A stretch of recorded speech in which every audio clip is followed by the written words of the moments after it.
We'll reach him inside, but he has set some of the place outside. Where is the banger?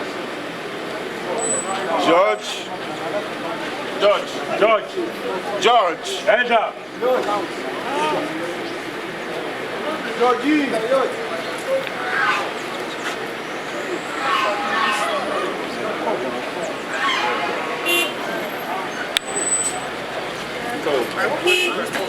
I'm coming. Let me say.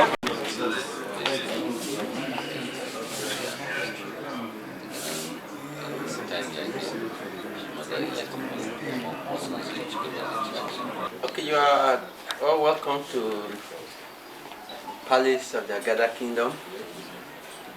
And before His Royal Majesty and Royal Majesty steps in, there are a few rules we need to make it available. So we just carry them accordingly.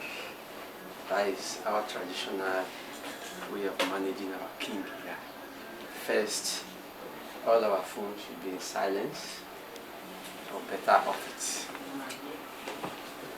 Then, when His Royal Majesty steps in, we will all be on our feet until he gets to his throne here, and then we'll sit down.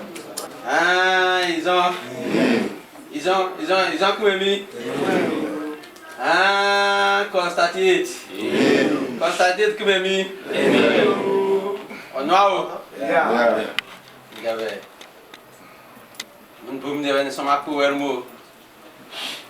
Ni kuche mai pini no we mo. Mo watemo.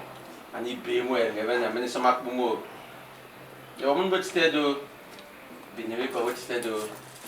Binwe amun yaku do bonmi. Ro but do bonmi yefu do ke. Ele tiki mpere time ko enyi. Ndabe Peter Bene Brother Panu Shayo. Corner care, rough side. Corner can you back on some Elebiri far.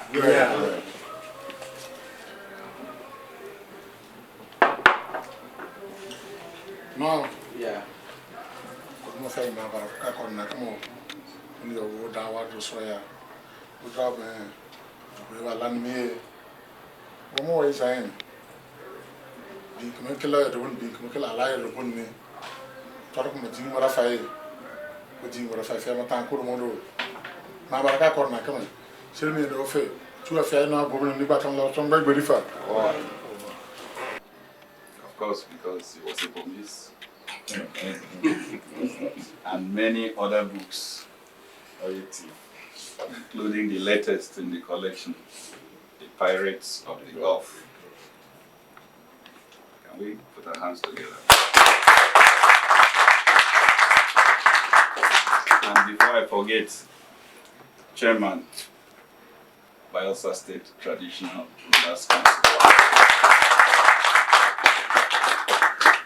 Her Royal Majesty, Queen Dakolo, the banana waiter of Ekpetiama Kingdom, and one of our patronesses of the Unique Ladies Association of Red Lacrosse. Your Majesty. Let me also recognize all the traditional leaders of the Ekpetiama Kingdom that are here. And of course, members of our course executive committee, beginning from the Vice President and other members, and our unique ladies here present, including new applicants. If I remember, where are you? Yeah, no. Into the unique ladies.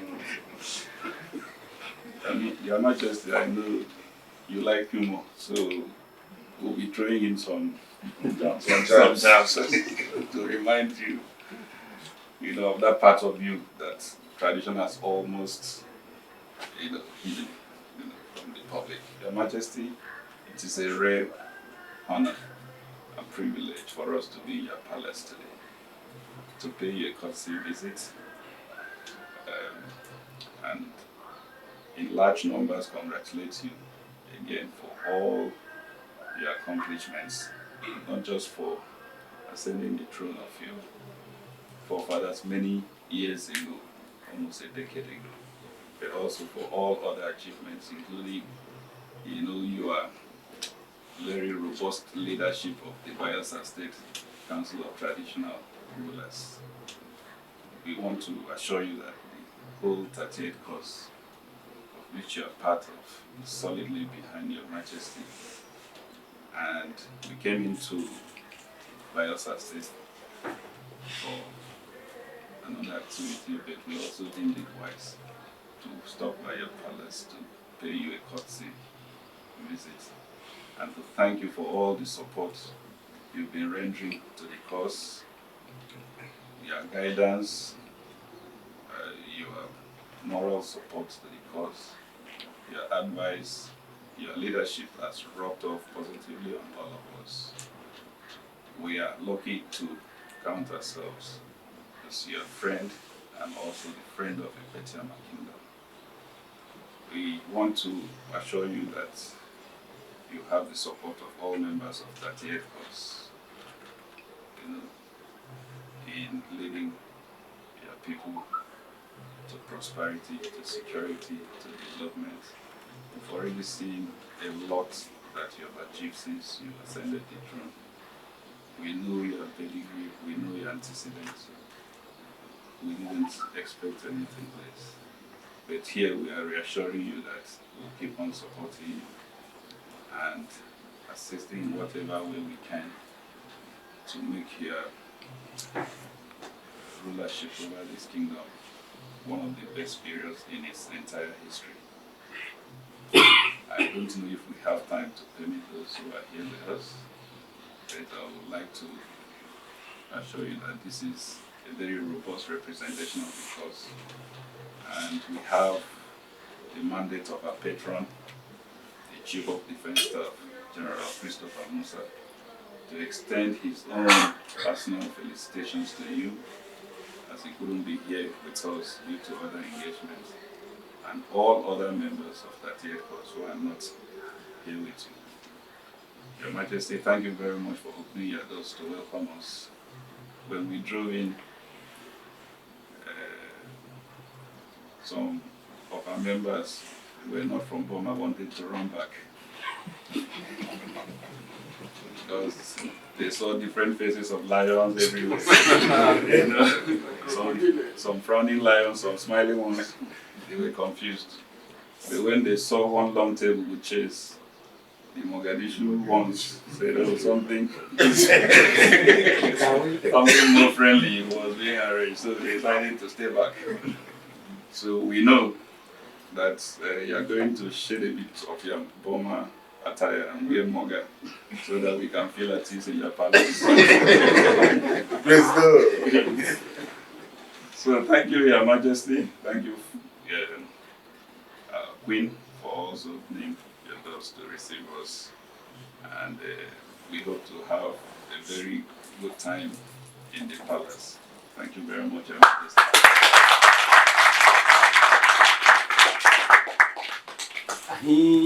Agada. Agada. Agada kumemi. Ils ont kumemi.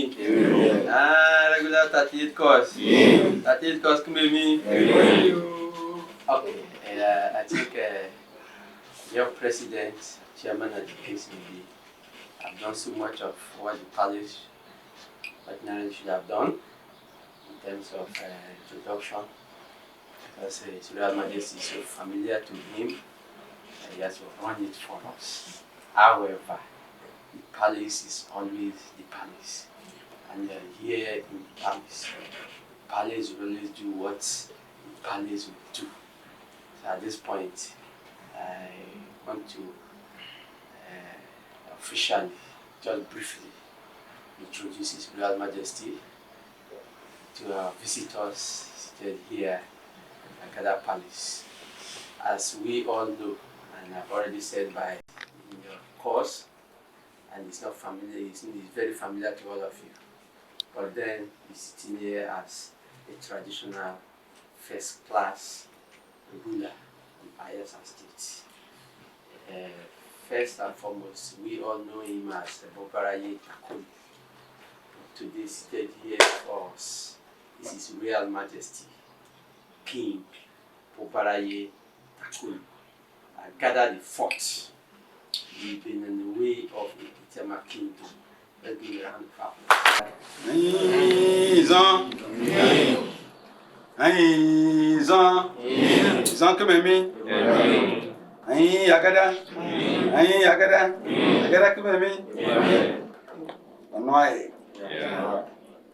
It's regular course. It's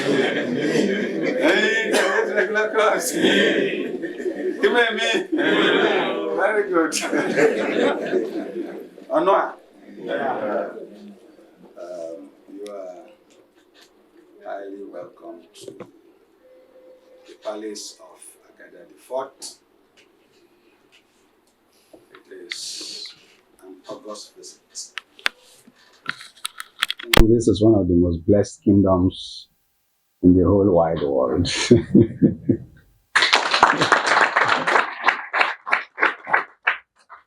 To have a regular as king, and to have this number of regulars and their spouses here today speaks volumes. My dear President, as usual, you are leading us very well. And then the Vice President and all the other executives will welcome you today. And more than you are the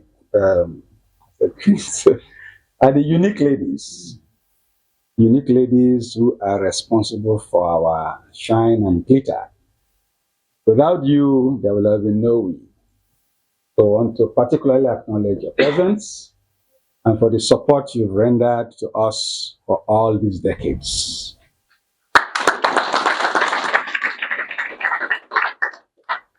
We may have been stubborn sometimes,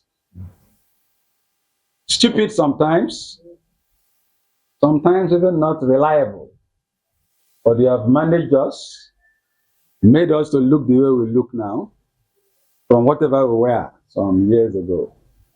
I want to especially acknowledge your effort and your support. And for your organization too, we are happy that you are going places, representing us in your own right, and then yourselves. I want to welcome you to this palace. A lot of things have happened in the last few minutes. We've been welcomed to the palace traditionally, and at some point I had to stop them because you have a lot of learning to do, and it's not good to learn the hard way.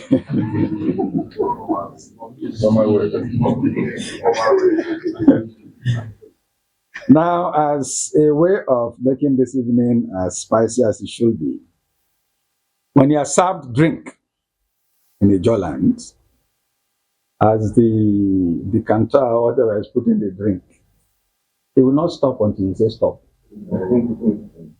So ordinarily, if you was to do it properly, all your drinks will overflow. So you have been baited in alcohol by now. And I felt, and of course, even those who don't drink alcohol are taking it out like, this will no one pay the fine. But really, if you don't drink, you're supposed to pay 20,000 for refusing our generosity and hospitality. But you are capable, so, but anyway, that is a lesson that I believe you have learned now. So in case you go next time, you keep your eye on the glass as they're putting it.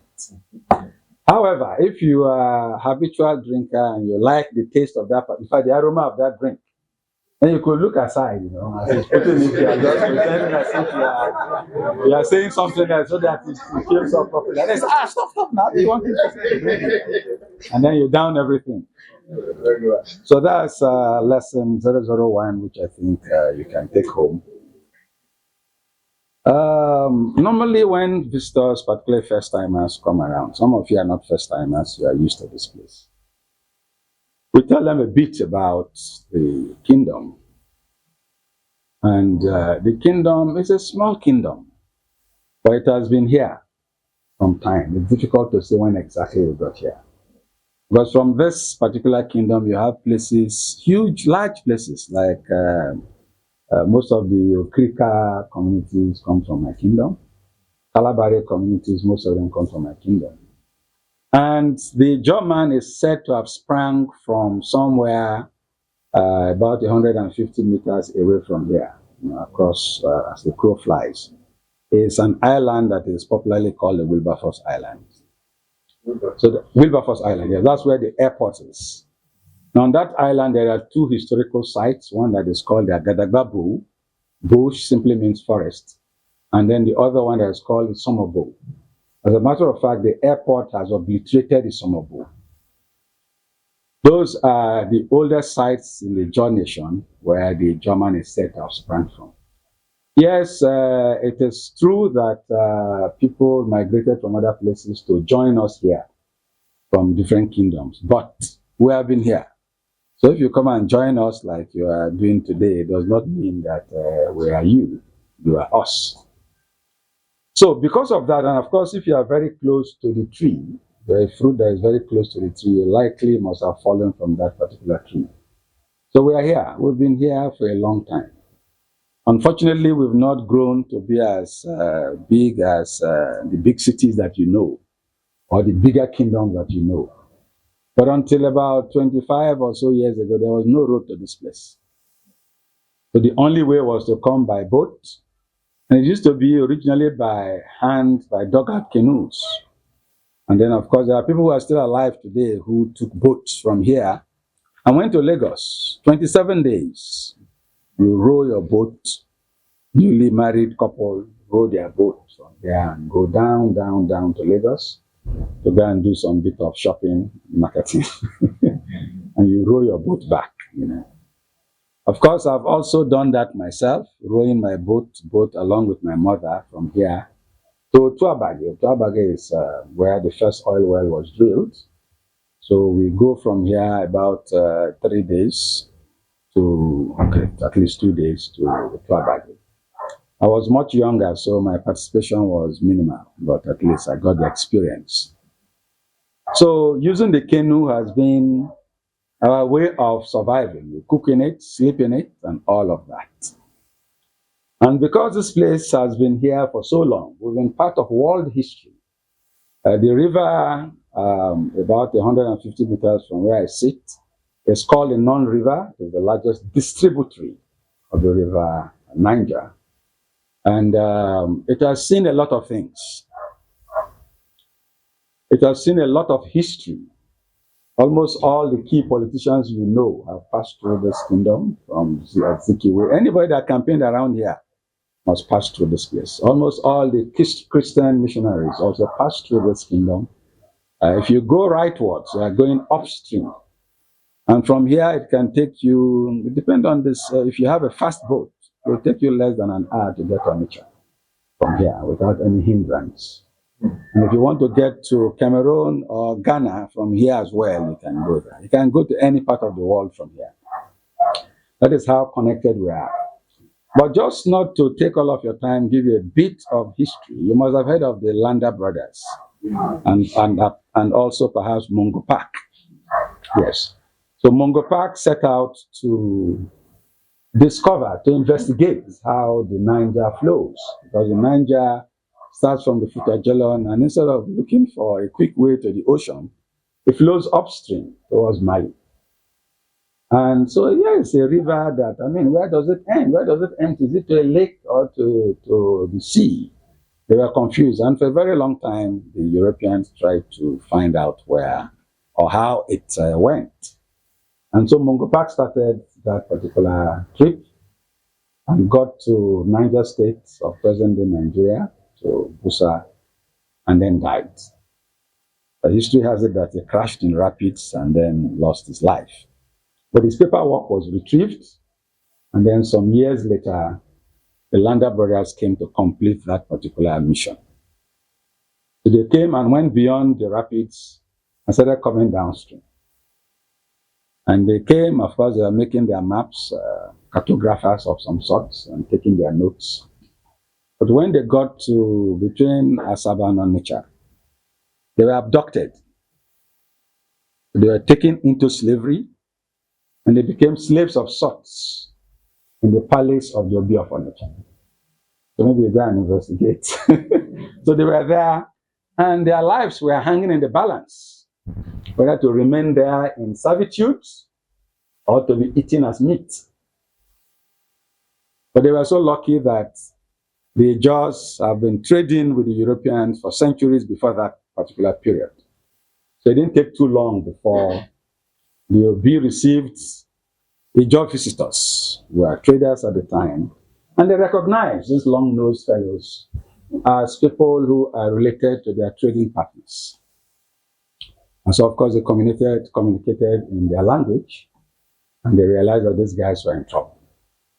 So to cut a long story short, they had to rescue them from the Igbo, from the palace, by paying the right amount. It's more like they bought them. And then took them into their canoes and rowed them downstream through again this river, down to Akasa, to Brass, where for the first time in a long time they had to wash themselves thoroughly, as they should, having gone through all the ordeals you can imagine. And then eventually they were shipped to England and they were celebrated and knighted, having discovered the mouth of the Niger. That is how historically significant we are here that we sit. So today you are part of that history. There's so much to say. We are traditionally farmers and fisher people. And of course we have the river here. Like I said, from this river you can get anywhere in this world. So we do the fishing and then we do the farming. Our major staple is the water yam, which is also called purple yam. It has very low starch and is said to be very good for people who have diabetes. But even better than plantain in that regard. So again, traditionally, we do not know of such an ailment. It's only perhaps recently because people are now violating all the rules of feeding themselves properly. Most of them are eating food-like substances for food. And when you do that, your body will pay the price. So the water yam is celebrated every June, along with other produce.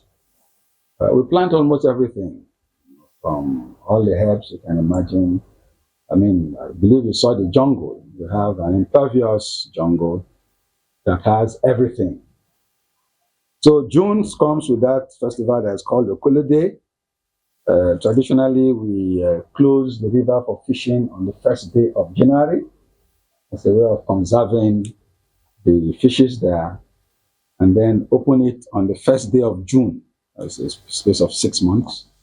And so once the river is declared open, the fishes are really available, bigger, and of course, because others may be fishing in their own segments of the river, it's like all the choice fishes will come and have it there, stay here, yes.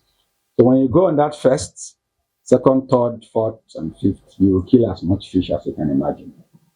And then the fifth day is the day that the festival starts proper, the real festival. And that festival goes with the blasting of cannons, ball cannons. So cannons are shot, and they are shot, I think, 1 shot per community. And it's done very early in the morning. Once you hear that cannon shot, is a signal that the women in the kingdom should go and start roasting the water yam. So they roast the water yam and prepare gravies, and then feed the males. And the males eat in units, family units, compound units, community units, depending on the size of the community. And of course, the surplus is used to pelt, you know. If you are from Moga, you will confess that day because you will be tired of eating. So, but now that cannon sound triggers what is called the type of phenomenon that is attributed to Pavlov. Because when you start eating the water yam in June, by December, January, February, March, there's no longer water yam. Okay, you would have finished eating them, you would have planted the other ones. So you will be like starving of water yam. And craving for it is not there. So once you hear the cannon blast, boom, you start salivating. All the men will be salivating, looking forward to be treated to that very special annual delicacy. And so early in the morning, like I said before, they will eat that. The only person who has to keep swallowing the saliva is the king, who normally does not even eat in public, and is also not to eat that day. So he has to manage and control his saliva and wait until the grand finale of Okulide, where he has to eat the roasted yam before everybody, as a way of underscoring the bountiful harvest of the Ekpetiama people. And the Ekpetiama harvest is always bountiful because if you go to the river, you could fetch water from Onitsha. Yeah. You can fetch the one from Niger, from Mali, from Guinea itself. And so the river water brings a lot of alluvium, which is called silt. It's organic fertilizer par excellence. So it floods the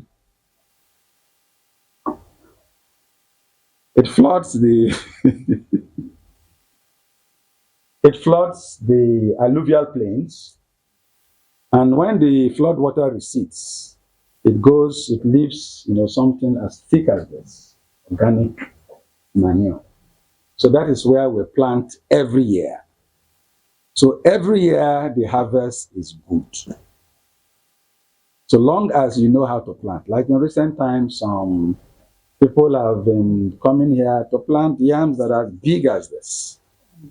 Enam people, they're actually Igbos from Anambra or somewhere, because they know how to make the mounds, and so the yams get as big as that. That's the normal yam, not even the water yam. Of course, the water yam too, when you use the same method, they get that big, and very good for everybody. So the grand finale is a big festival. Almost all the Ekpetiama people in the world will try to come.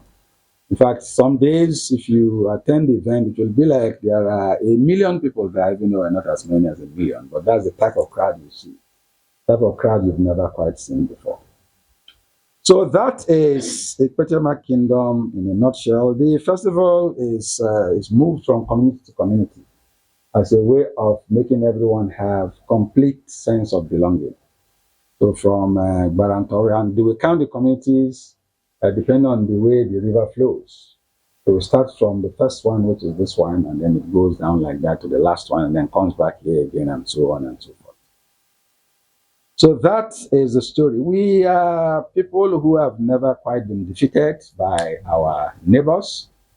Our neighbors respect us because somehow the way we are, like I said, not too big in size, but most times when you try to aggress us, the community will swell because all our other communities will come to the rescue of the one that is being threatened. And so if you are thinking you are coming to fight 3,000 people, you come and see 20,000 people on that day, the day of the battle, the day of ground zero.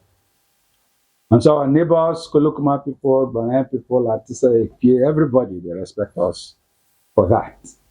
And part of the advantage is we have the way we are located is such that but the river meanders, and so if you are going to usually come, you're going to come through the river. And so if you are coming to this community, for instance, another community, though this is the first community, but the way the river is, the third community is very close to Kolokuma, the back of it. So if you are going to pass with however you are going to pass, people will hear that they are coming, and where are they going to, And so people will immediately come and wait for them here by the cliffy side of the river, set their cannons or dame guns as the case may be. And once you get into the killing range, they will just scatter you people and so on and so forth. Well, I think this is what I will say for now with respect to the kingdom, so that it does not bore you. Now, 38 regular course has been part of why I'm king today. Because if I were not a member of 38 regular course, perhaps I would have thought twice ascending this throne.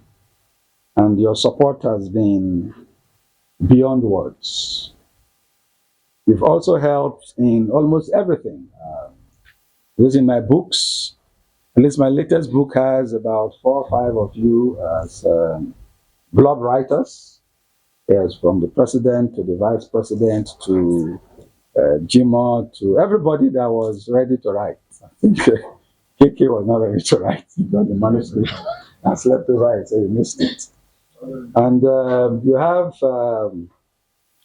special benefit that will come as a result of being in that book. The book, I received 2 copies of the finished book on the 23rd of April last month, which coincided with World Book Day. And my governor has already taken one from me. He could not resist it. But Her Majesty is reading the other one. I think she should be close to finishing it by now. And so maybe today I will show you just for you to touch it. You know? There's a way it feels.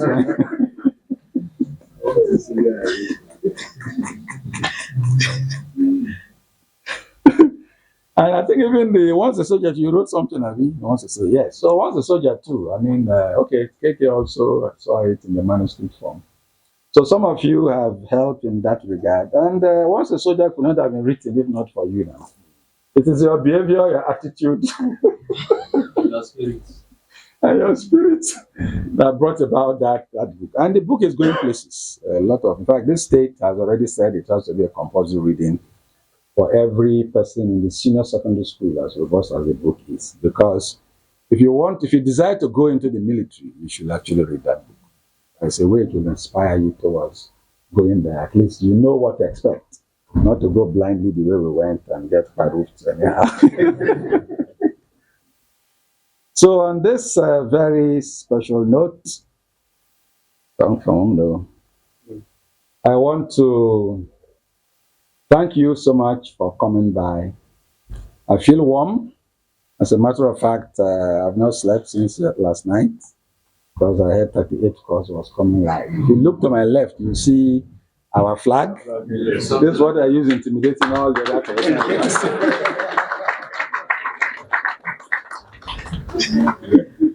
And the truth is that I tell them that even if you see my dead body, you don't know, say, get to fear me. So, the reason why we sound the way we sound is because of where we are coming from. And you know, we're not alone, you know, we're together. And most people get surprised that the Chief of Defense Staff, for instance, is a phone call away, you know, from the king. But that's what it is. That is the beauty of what we represent. And even you're coming in your numbers from all parts of this country to solidarize with us in Bayelsa State as KK lays his mother to rest speaks volumes. Though most of us are retired, but I read in a book recently that man is not supposed to retire. I mean, man means woman and men are not supposed to retire. If you retire, you age quickly and also die quickly. So in those communities where people do not retire, even if you're a trader, you keep trading. At 90, you keep trading. Your children could join you. Your grandchildren could join you, you know, so you have that type of long lineage of traders. If our farmers too, you keep farming. So the greatest sin you could commit is to feel that you have retired. So don't ever feel you're retired. Look for something else and get busy so that you don't age. I know some of you are craving to age. Like Presido wants to age. KK wants to age. Salami wants to age, you know. It's more like, oh, for 35 years I was shaving every day, so maybe I keep this beard. Yeah, what the hell, you know? Yes, but you can look old physically, I mean facially, it doesn't matter, but you must be active. And so don't accept that you're a retiree. Even if you are retired, don't retire. Just get busy, and that way you will enjoy your life until your last days. When you are 102 or something, that now 110 as you can get to. So I thought I should give you guys that wala because some of you are thinking you're retired and you want to feel that way. Please don't feel that way. This is a note on which I'm going to say, hi, it's on. Hi, it's on. It's on, come at me. On why? Very far.